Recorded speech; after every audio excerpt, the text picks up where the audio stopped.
Bismillahirrahmanirrahim. Assalamualaikum warahmatullahi wabarakatuh.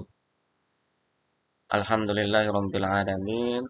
Wassalatu wassalamu ala asrofil anbiya'i wal mursalin sayyidina wa maulana Muhammadin wa ala alihi wa ashabbihi ajmain amma ba'du.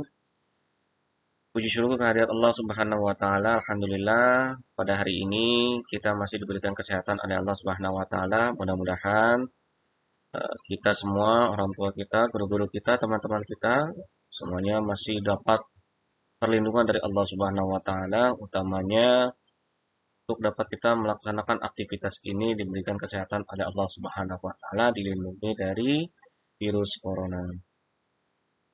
Yang kedua, salawat dan salam semoga tercurah pada junjungan Nabi Muhammad SAW.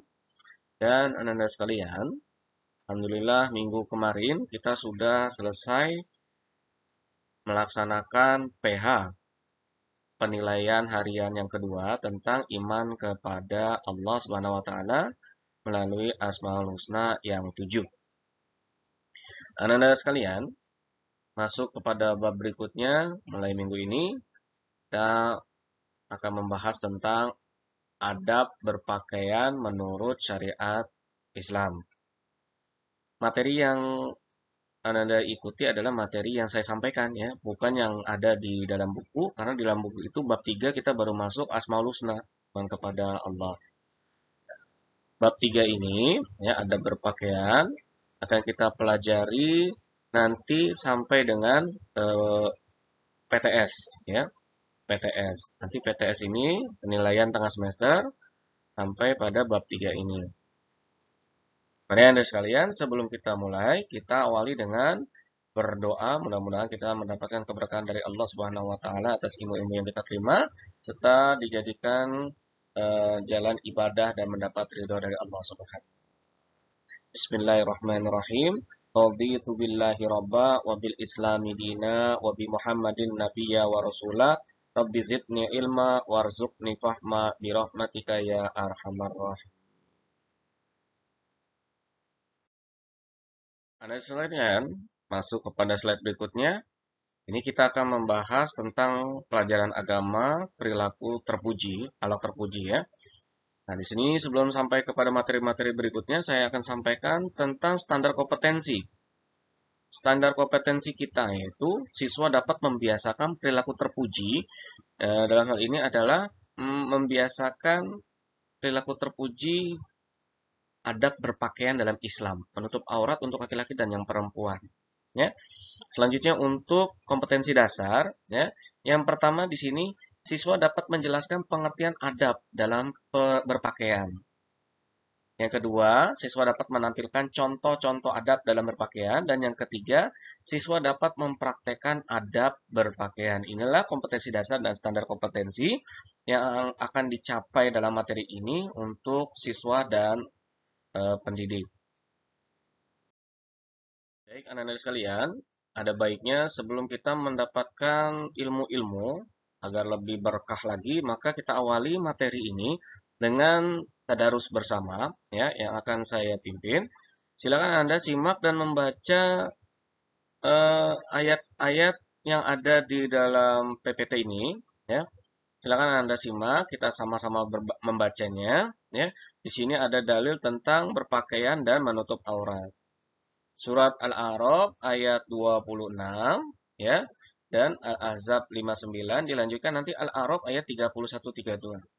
Saya akan baca, silakan Anda di dalam hati atau baca sendiri boleh di rumah sambil menyaksikannya.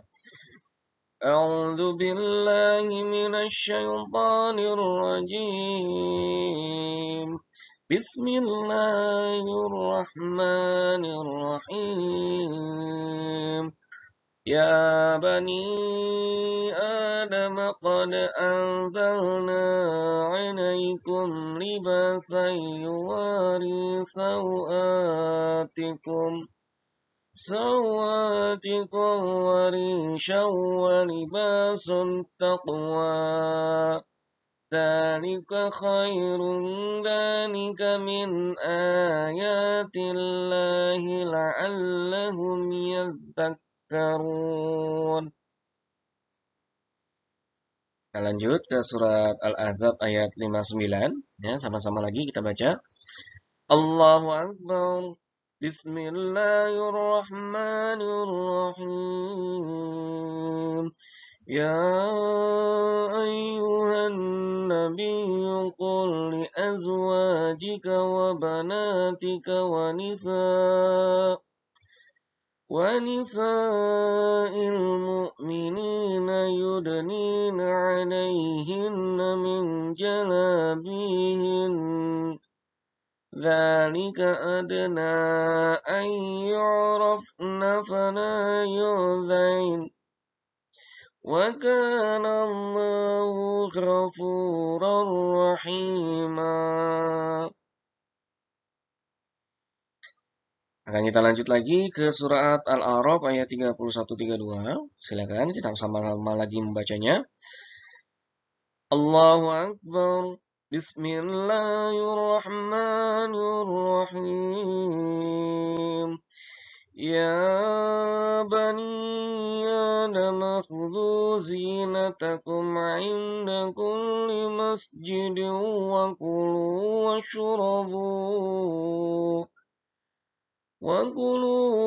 واشربوا ولا تسرفوا إنه لا يحب المسرفين.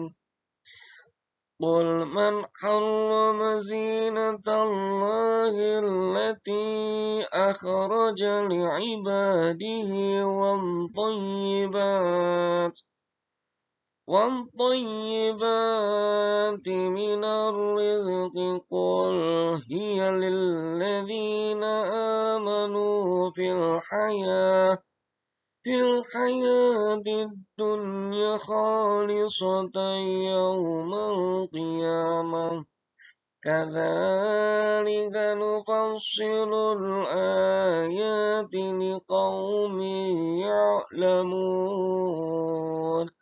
Shadaqallahul azim. Terima kasih yang sudah mengikuti tadarus bersama. Kita akan lanjut ke slide berikutnya. Baik, anak-anak, kita masuk ke materi slide. Ya. Yang pertama yaitu fungsi pakaian dalam Islam. Yang pertama menutup aurat. Sebagaimana dalil yang sudah saya sampaikan dan kita baca bersama dalam tadarus, ya, di awal tadi. A'udzubillahi minasyaitonirrajim. Bismillahirrahmanirrahim.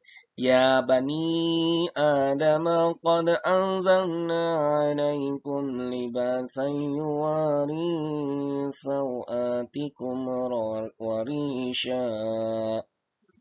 Hai anak Adam. Siapa anak Adam? Kita. Kenapa dikatakan anak Adam? Karena asalnya kita dari Adam semuanya. Ya, sesungguhnya kami telah menurunkan kepadamu. Siapa kami di sini? Kami di sini adalah Allah. Allah Jalla Jalaluhu. Allah kan satu. Kenapa pakai kami? Nah, kami yang Allah pakai, Allah pengen menunjukkan bahwa Allah itu mempunyai kekuasaan yang banyak. Melalui Asmaul Husna yang kemarin sudah kita pelajari, maka Allah akan menggunakan kekuasaan dan kekuasaannya menunjukkan kepada manusia, kepada makhluk bahwa Allah lah yang maha berkuasa. Kami telah menurunkan kepadamu pakaian untuk menutup auratmu dan pakaian indah untuk perhiasan. Malu pisan kalau ada di antara kita yang tidak menggunakan pakaian dengan baik. Pakaian yang baik itu bagaimana? Pakaian yang menutup aurat. Pakaian yang bisa menutup keaiban kita. Ketampanan kita dan kecantikan kita itu tidak seberapa lama di dunia ini. Ya. Kalau kita mengikuti perintah Allah, maka kita akan selamat dunia akhirat. Itu penutup aurat yang pertama. Yang kedua, penghias diri. Dalam surat Al-Alaq ayat 31. A'udzubillahi minasyaitonirrajim. Bismillahirrahmanirrahim. Ya bani Adam khudhu zinatakum 'inda kulli masjidin wa kulu washrabu wa la tusrifu. Innahu la yuhibbul musrifin. Kembali sama dengan Al-A'raf tadi yang 26. Hai anak Adam. Kita ya, anak Adam, laki-laki maupun perempuan. Pakailah pakaianmu yang indah di setiap memasuki masjid. Kalau kita lihat sholat Jumat, orang-orang cowok-cowok itu pada pakaian oblong. pakai kaos bendera, partai, sepak bola, ya, artis, bahkan ada yang pakai kaos oblongnya itu cap orang tua, oh, cap angker, masuk masjid sholat, jemaah belakangnya, aduh, gue inget masa lalu deh, nyekek botol. Makan dan minumlah dan janganlah berlebih-lebihan. Sesungguhnya Allah tidak menyukai orang yang berlebihan. Ya, dikatakan di ayat lain bahwa yang berlebih-lebihan itu adalah eh, kawan dari setan. Inna mubadzirina syayatin. Hmm. Bahwa yang melakukan perbuatan mubazir berlebih-lebihan itulah adalah teman-temannya setan. Ini bisa kita lihat nih, ya, menghias diri.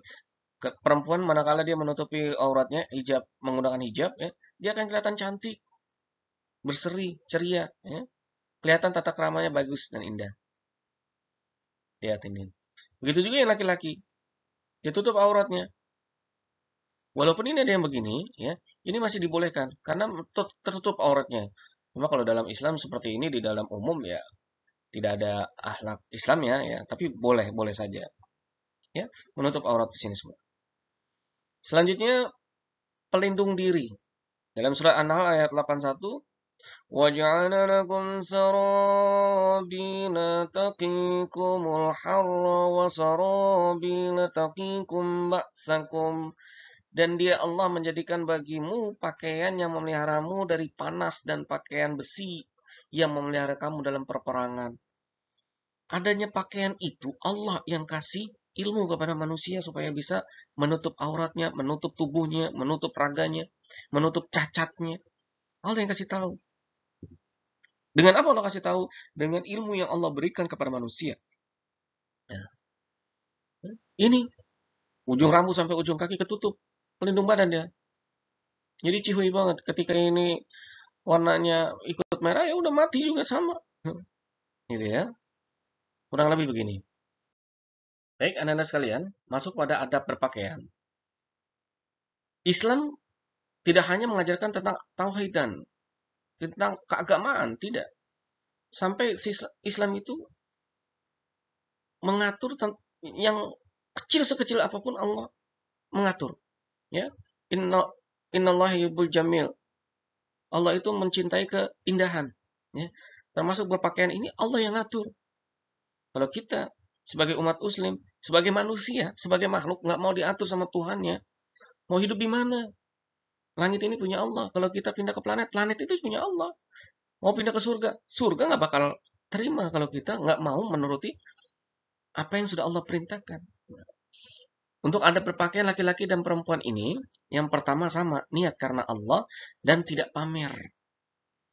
Punya baju, punya celana, punya topi, punya sweater, ya, hoodie, sepatu, apa segala macam. Harganya mahal apa segala macam tuh kita niatkan hanya karena Allah kita pakai ini. Udah cukup, ya. Nggak pengen dilihat branded, nggak pengen dilihat apa segala macam jelek, apa namanya, harganya mahal kah, beli di manakah, oleh-oleh siapakah, jangan. Ya. Yang kedua menutup aurat. Laki-laki auratnya itu pusar dan lutut. Pusar dan lutut. Nah, inilah yang wajib, daerah inilah yang wajib ditutup oleh laki-laki. Pak, kalau sholat itu pakai celana pendek tapi ngelutut boleh nggak? Boleh, boleh. Pakai celana baju oblong, celana pendek, menutupi lutut boleh. Tapi nggak santun, nggak adab, nggak adab sama siapa? Sama Allah. Nggak santun, ya nggak boleh. Menutup aurat untuk seluruh badan kecuali tangan dan telapak tangan dan wajah ini buat yang perempuan. Ya, menutup aurat ini perempuan begini ya. Yang ketiga membaca doa dan mendahulukan yang kanan saat memakai, mendahulukan yang kiri saat melepas. Jangan make itu benar kanan, ya, kanan. Yang begitu celananya malah kiri duluan, jangan. Ya. Atau kiri duluan nih, kiri duluan yang dipakai, nanti buka kiri juga jangan. Yang santun itu kanan dulu, baru yang kiri. Ya. Yang keempat memakai pakaian yang bersih, bersih. Jangan ada yang dekil-dekil, rapih. Bukan pakaian udah 2 tahun, 2 abad masih dipakai juga. Nah, biasanya lepis ya laki-laki tuh, malas ganti, nggak tahu siapa yang ngajarin ya. Longgar, jangan pakai celana lepis yang meleketek gitu, kasihan. Dan yang perempuan itu pakai pakaiannya yang tebel supaya nggak kelihatan lekuk-lekuk tubuhnya itu nggak mengundang syahwat laki-laki, ya, tidak transparan. Nah, laki-laki dan perempuan sama, mempunyai mata yang penasaran dengan tubuhnya satu dengan yang lainnya. Tidak transparan. Jangan sampai mengawang-awang pikiran kita melihat lawan jenis yang tidak memakai pakaian tidak sesuai gitu ya. Yang kelima, tidak memakai pakaian yang mengandung emas dan sutra untuk laki-laki. Jelas ya. Dan yang kalau perempuan boleh pakai emas, boleh pakai sutra. Tapi yang tidak boleh itu perempuan memakai emas dan sutra yang berlebihan. Yang ke ini, yang di perempuan itu memakai jilbab. Hendaknya jilbab itu dipancangkan sampai dengan dada. Panjang sampai dada, menutupi. Jangan pakai jilbab atasnya doang. Jangan. Atau udah sampai bawah tapi dilipet ke atas. Nah, bagian dadanya terlihat. Jangan. Ya, udah di sininya cakep, rapi. Pakai apa? Kaosnya oblong segini. Terus celananya meleketek. Nah, itu jangan. Dianjurkan warna putih untuk yang laki-laki. Tidak ada, boleh warna hijau. Kalau nggak ada, boleh yang lain. Nah, saya warna favorit itu biru sama hitam. Tapi nggak apa-apa. Pakai biru sama hitam. Tapi kalau ada putih, boleh. Ya. Yang perempuan dianjurkan warna yang gelap. Karena kita masih pelajar 8 sampai 9 jam waktu nanti belajar kalian di sekolah, maka kalian harus menggunakan putih, batik, ya, olahraga yang warnanya tidak dianjurkan, tapi boleh. Ya.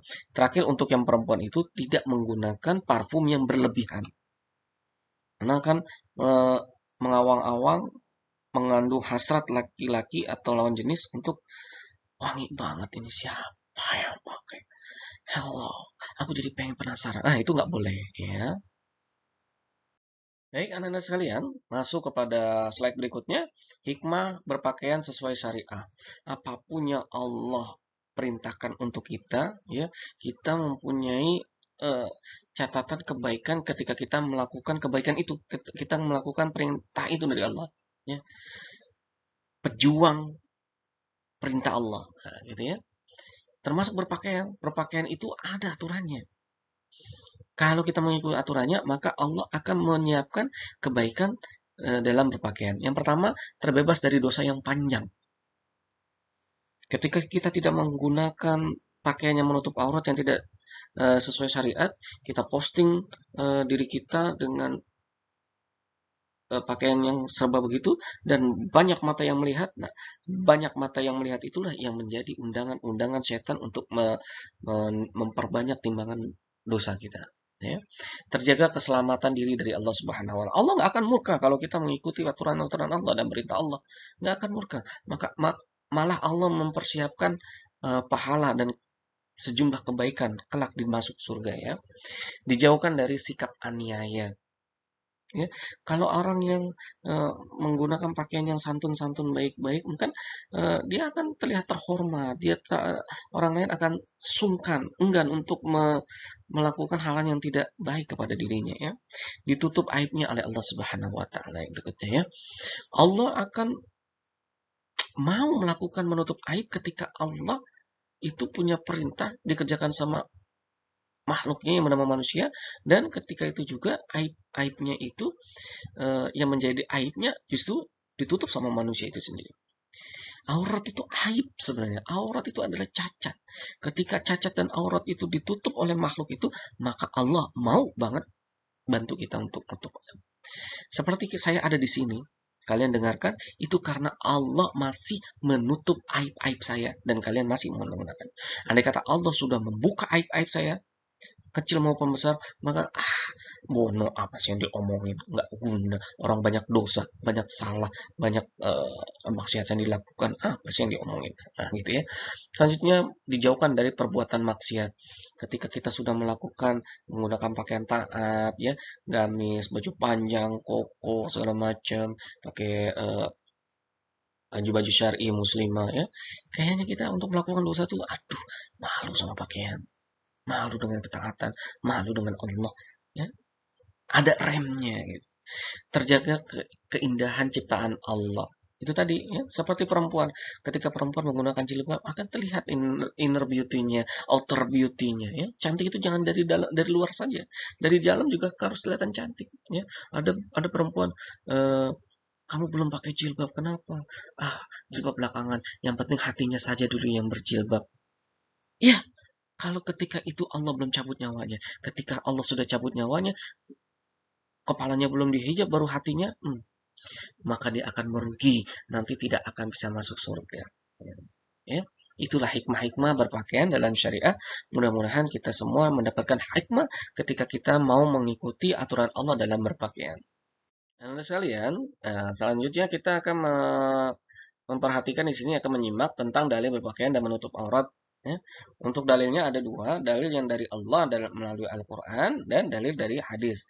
Dalil dari Al-Quran tadi sebagian sudah kita baca dalam tadarus ya, surah Al-A'raf ayat 26, Al-A'raf 3132, ini 32-nya kurangnya, mohon maaf. Nah, An-Nur ayat 32 dan Al-Ahzab ayat 59. Di sini juga ada hadis Nabi dua ya. Yang pertama, wanita adalah aurat, maka jika ia keluar setan akan mengikutinya. Ya, karena untuk apa setan mengikutinya? Untuk menjebak para lawan jenis, untuk melihat wanita-wanita yang sudah keluar dan terjebak mereka dalam syahwat. Nah, yang kedua, Asma yang merupakan istri Rasul menggunakan pakaian yang tipis. Rasul menoleh, ya, tidak suka, menoleh dengan tidak kesukaan, menunjukkan ketidaksukaan, ya. Nah, maka diinformasikan kepada Asma ini, ketahuilah Asma bahwa ketika perempuan sudah haid, ya, maka wajib baginya untuk menutup aurat. Kecuali ini dan ini. Apa ini dan ini? Muka dan telapak tangan. Nah, itulah aurat bagi perempuan. Baik, anak-anak sekalian, sebelum kita masuk kepada evaluasi, karena setelah materi yang saya sampaikan ini, Anda harus mengerjakan materi evaluasi ya. Yang pertama, renungan ini, ya, yang pertama yang merah ini, 4 golongan laki-laki akan diseret ke dalam neraka karena muslimah tidak berhijab, muslimahnya tidak berhijab. Yang pertama siapa? Ayah kandungnya. Ayah kandung begitu punya anak perempuan, tapi anak perempuannya tidak menutup aurat, tidak menggunakan hijab, maka ayah kandung ini akan ditarik ke dalam neraka ketika ayah kandungnya ini nanti di dalam hari akhir mendapatkan surga, bisa masuk surga. Tapi anaknya tidak menutup aurat, maka dia bisa masuk neraka. Yang kedua, saudara laki-laki.